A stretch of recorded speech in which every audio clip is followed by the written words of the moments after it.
दिल्ली विधानसभा चुनाव की 70 सीटों के लिए वोटिंग खत्म। 57.85% लोगों ने इस बार वोट डाले। सबसे ज्यादा नॉर्थ ईस्ट दिल्ली में जहां 63.83% वोट, वहीं सबसे कम साउथ ईस्ट में जहां 53.77% मतदान हुआ। दिल्ली विधानसभा चुनाव में 10 एग्जिट पोल, 8 में भाजपा की बहुमत दिखाई, 2 में आम आदमी पार्टी की सरकार बनने का अनुमान।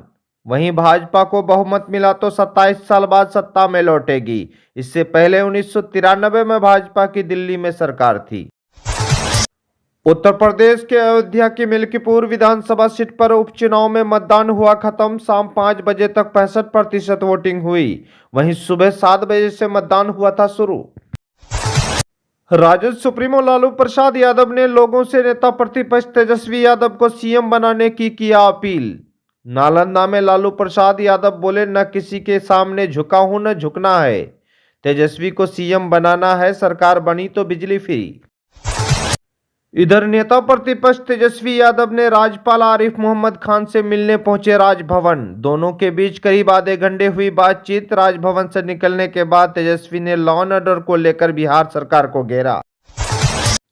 बिहार बीजेपी के प्रदेश अध्यक्ष डॉक्टर दिलीप कुमार जायसवाल ने तेजस्वी पर साधा निशाना। बोले, तेजस्वी के पास कोई मुद्दा नहीं है, सिर्फ गाल बजाते हैं। जायसवाल बोले, सिर्फ फ्री की बातें करते हैं, सरकार ही नहीं बनेगी तो देंगे कैसे। 19 दिन में दूसरी बार पटना पहुंचे कांग्रेस नेता राहुल गांधी। बिहार के जातीय जनगणना पर उठाया सवाल। कहा, हम बिहार वाली जातीय जनगणना नहीं करवाएंगे, अगर देखना है तो तेलंगाना वाली जातीय जनगणना देखिए। बिहार के सीएम नीतीश कुमार का प्रगति यात्रा जारी। मुंगेर जिले में करोड़ों रुपए की लागत से 160 विकास योजनाओं का किया उद्घाटन और शिलान्यास। उत्तर प्रदेश के फतेहपुर में 2 मालगाड़ियां टकराई, दोनों के लोको पायलट हुए गंभीर। रेड सिग्नल पर एक ट्रेन खड़ी थी, पीछे से दूसरी ट्रेन ने मारी टक्कर।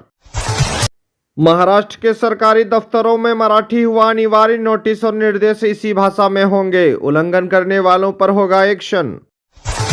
बिहार में सभी सीटों पर चुनाव लड़ेगी आजाद समाज पार्टी। प्रदेश अध्यक्ष जौहर आजाद बोले, पार्टी कर रही है तैयारी। कहा, दलित और अल्पसंख्यकों की रक्षा नहीं कर रही है एनडीए सरकार। बिहार के सीएम नीतीश कैबिनेट की बैठक में 136 एजेंडों में लगी मोहर। सीएम की प्रगति यात्रा से जुड़ी 82 प्रस्ताव को मिली मंजूरी। वहीं दरभंगा और पूर्णिया में बनेगा अंतर्राष्ट्रीय बस अड्डा। बिहार भाजपा प्रदेश अध्यक्ष डॉक्टर दिलीप कुमार जायसवाल का दावा, दिल्ली में भाजपा को मिलेगा पूर्ण बहुमत। डॉक्टर दिलीप कुमार जायसवाल बोले, केजरीवाल की ठगी का असर चुनाव में दिखेगा। उत्तराखंड के बाद गुजरात में भी जल्द यूनिफॉर्म सिविल कोड यूसीसी लागू होने की संभावना। मुख्यमंत्री भूपेंद्र पटेल ने मसौदा तैयार करने के लिए 5 सदस्यों की कमेटी की घोषणा की। दिल्ली में बीजेपी और आम आदमी पार्टी के बीच घमासान है। इसी कड़ी में आप ओखला विधानसभा में आएंगे तो एमआईएम की एंट्री से आम आदमी पार्टी के जो उम्मीदवार हैं उनको बड़ा बेचैनी है। उन्होंने एमआईएम के राष्ट्रीय अध्यक्ष बैरिस्टर असदुद्दीन ओवैसी को बीजेपी का एजेंट कहा है। यानी ओखला प्रत्याशी अमानतुल्लाह खान ने ओवैसी साहब के द्वारा उनके खिलाफ प्रत्याशी उतारे जाने पर जमकर भड़ास निकाली है और कहा कि वो बीजेपी को जिताने आए हैं। अमानतुल्लाह खान ने यह कहा कि जब दिल्ली दंगे में हुए तो ओवैसी साहब कहां थे, यानी असदुद्दीन ओवैसी साहब दिल्ली दंगे में कहां थे। चुनाव प्रचार के दौरान यह भी कहा कि मैंने अपने आप को कुर्बान कर दिया है, ओवैसी की क्या कुर्बानी है। और उन्होंने कहा गए कि दिल्ली दंगों में ये आपकी सीट बीजेपी को पहुंचाने वाले हैं, ये आपका हमदर्द होगा। यानी दिल्ली विधानसभा चुनाव 5 फरवरी को मतदान है और नतीजे 8 फरवरी को आएंगे। लेकिन दिल्ली विधानसभा चुनाव दिन ब दिन दिलचस्प बढ़ती दिखाई दे रहा है। बता दें कि अमानतुल्लाह खान ओखला से 2 बार चुनाव जीतते आ रहे हैं और बीजेपी ने यहां से मनीष चौधरी को टिकट दिया है, जबकि कांग्रेस ने अरीबा खान और ओवैसी की पार्टी ने सिफाउर रहमान को अपना प्रत्याशी बनाया है। लगातार जो है एमआईएम के राष्ट्रीय अध्यक्ष ओवैसी साहब वहां पर चुनाव प्रचार करते हुए दिखाई दे रहे हैं। पैदल यात्रा रैली निकाल रहे हैं और उसे लोगों का समर्थन मिल रहा है। और खास तौर पर युवा पीढ़ी उनके साथ दिखाई दे रहा है। इसी वजह से है कि अमानतुल्लाह खान को बड़ा डर है कि कहीं न कहीं ओवैसी के पक्ष में पाला जा रहा है। लेकिन अमानतुल्लाह खान का साफ तौर पर कहना है कि चुनाव जीतने के लिए 90,000 वोट की ज़रूरत है। ओवैसी क्या ले पाएंगे उनके उम्मीदवार? यानी वो दावा कर रहे हैं। अब देखना यह है कि दिल्ली में इस बार पहली दफा एमआईएम की एंट्री है और ओवैसी साहब के कई उम्मीदवार वहां पर चुनावी मैदान में हैं और जो भी उम्मीदवार वो उतारे हैं उनके उम्मीदवार जेल से ही चुनाव लड़ रहे हैं। उनके परिवार जो है चुनाव प्रचार कर रहे हैं। उनके परिवार को साथ देने के लिए ओवैसी पूरी ताकत झोंक दी है। 5 फरवरी को वोट डालेंगे। लगातार जो है सभी राजनीतिक पार्टियों का चुनाव प्रचार जोर पर है और दिल्ली को लेकर एक माहौल है। हालांकि दिल्ली में ओवैसी की एंट्री से खलबली नहीं है, चूंकि कई सीट पर जो है वो चुनाव ही लड़ रहे हैं, लेकिन चाह रहे हैं कि ओवैसी साहब का इस बार जो है दिल्ली में खाता खोले और उन उम्मीदवारों को अपने उम्मीदवार को बनाया है। उन्होंने ऐसे लोगों को टिकट दिया है जो दिल्ली दंगे में वो जेल गए हैं, एनआरसी सीए के मामले में वो जेल में बंद है, ऐसे लोगों को टिकट दिया है।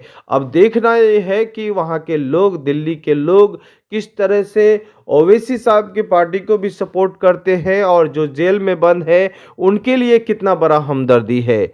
लेकिन ओवैसी साहब को लेकर जो है बड़ा बेचैनी अमानतुल्लाह खान को है और लगातार जो है ओवैसी पर निशाना साध रहे हैं। कहीं ना कहीं ओवैसी के चुनाव प्रचार से वो डरे हुए हैं और जिस तरह से ओवैसी का चुनाव प्रचार हो रहा है, मुसलसल जो है 2 बार हो चुका है। उनके पैदल यात्रा में लोगों का जनसैलाब देखने को मिल रहा है, उनके सभाओं में लोगों का जनसैलाब मिल रहा है। ओवैसी साहब चुनाव में चुनाव प्रचार करते हैं और लोगों के अंदर सियासी बेदारी कूट कूट कर भर रहे हैं और इसी वजह से है कि दिल्ली में लोग पढ़े लिखे हैं और ओवैसी साहब की बातों को समझने पर मजबूर है। क्योंकि ओवैसी साहब ने जिन उम्मीदवारों को टिकट अपना बनाया है उनके उम्मीदवार जेल में है और ये लोगों के लिए सोचने पर मजबूर हो सकते हैं कि ओवैसी साहब ऐसे उम्मीदवार को टिकट दिया है जिन्होंने एनआरसी सीए के खिलाफ में जेल में बंद हुए हैं। ऐसे लोगों को सपोर्ट करना चाहिए या नहीं? बहरहाल अमानतुल्लाह खान की बेचैनी बढ़ी हुई है, लगातार ओवैसी साहब पर ही निशाना साध रहे हैं। हालांकि वहां पर अरीबा खान को कांग्रेस ने अपना उम्मीदवार उतारा है, लेकिन अरीबा खान को लेकर किसी तरह की उन्होंने कोई प्रतिक्रिया नहीं दिया है।